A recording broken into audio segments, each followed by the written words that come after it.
on that note, a lot to talk about with you. Obviously, the last time I had you on, we were talking about, well, could Aaron Rodgers come back in season from rupturing his Achilles on September 11th in the Jets opener against the Bills? And you didn't completely rule it out, which I gave you a lot of credit for at the time. So now that everything, of course, is wrapped, Rodgers didn't come back in season. He shut it down after the Jets were eliminated from playoff contention with 3 games to go. What were your thoughts just on Rodgers' recovery and everything that transpired from the injury to where we are right now, where he said publicly a few weeks back he expects to be at 100% by the end of this month? Look, I feel like I'm the old guy in the room. I've seen this movie before, and for all the people that are talking about Rodgers this way or that way, the recovery was the recovery. The day that it happened, in game, we were saying, unfortunately, that's his Achilles tendon rupture. I don't care that he stood up, right? I mean, and then he couldn't walk in Achilles rupture.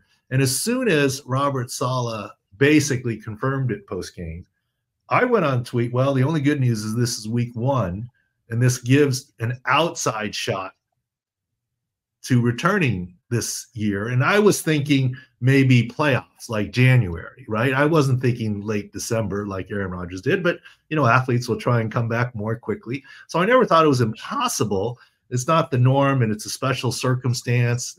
Aaron Rodgers' front leg, the whole thing we talked about, and he came close. And there wasn't anything special about the technique with the speed bridge. It's something that's 15 years old, but he did use different rehab techniques, and kudos to Aaron for coming back and trying very hard. But I think we were sort of ahead of the game on that a little bit. As a matter of fact, you're ESPN guy.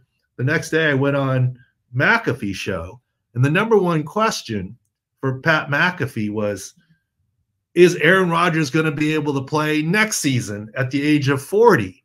And if you go back, you probably can find the clip or whatever. I said, I guarantee Aaron Rodgers will come back and be fine at the age of 40. And here's why. First of all, Aaron Rodgers, and this is what I said on McAfee back then, Aaron Rodgers at the age of 40, even if he's a quarter or half step slow, is still faster than Tom Brady at 45.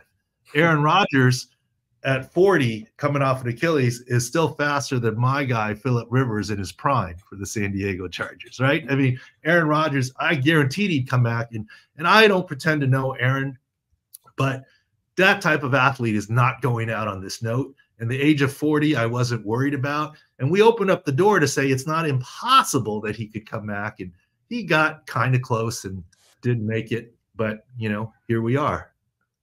When you look at like his now recovery, how big of a deal is it from your medical perspective, Doc, that the injury happened week 1, he ends up not coming back, and by the time he plays a game that will matter for the Jets, it is truly a full year since that injury was suffered? Yeah, look, right now we're all prisoners of the moment, right? Once you see him running around at OTAs and mini camps, everyone's going to forget that he even had the Achilles by the time the start of next season rolls around, and training camp and everything else.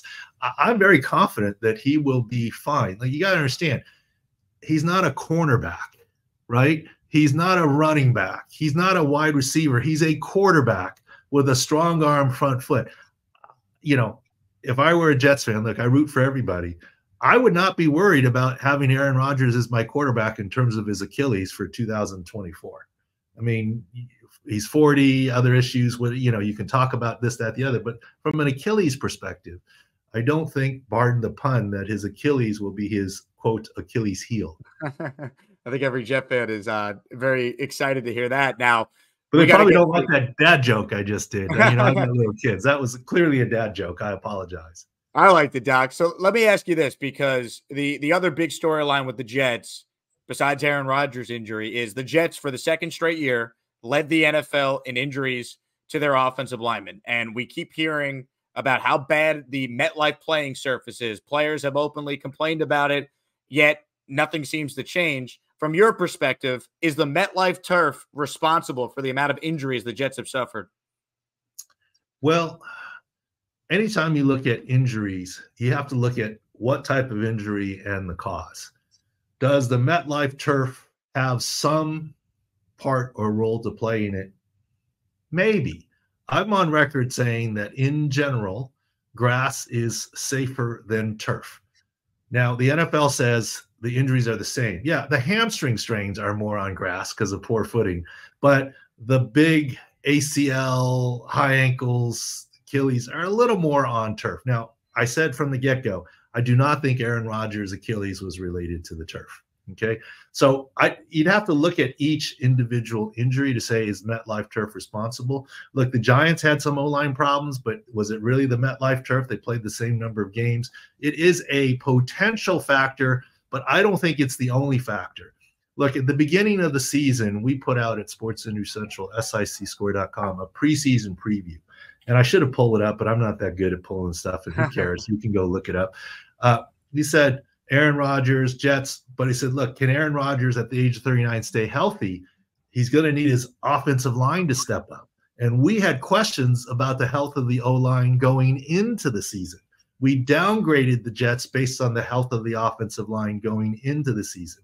And as you know, it's been a couple of years now from going back, from Dwayne Brown to this to that, and obviously Becton, who's gone from left tackle to right tackle to left tackle, the first injury and then a re-injury and missing the previous year, and this year being flopped around based on his knee and other things. And one thing I will tell you in my NFL experience is injuries beget injuries, and here's why. First of all, as soon as someone is injured, then becomes a shuffle. Here's the backup. And the backup, or here's a line shift, right? And personnel differences and so forth. And let me tell you, everyone wants the best offensive lineman, but you have a salary cap, right? So you can only, there's a reason there are starters and there are backups and what you pay them. So if backups are now starting, an example of injuries beget injuries. Think of it this way, Jake. When you're at a picnic and doing a tug of war contest between friends, who wins? The side that has their feet dug down in the sand, or the side that's moving his feet and arms and pulling? So offensive linemen that are winning are moving their feet.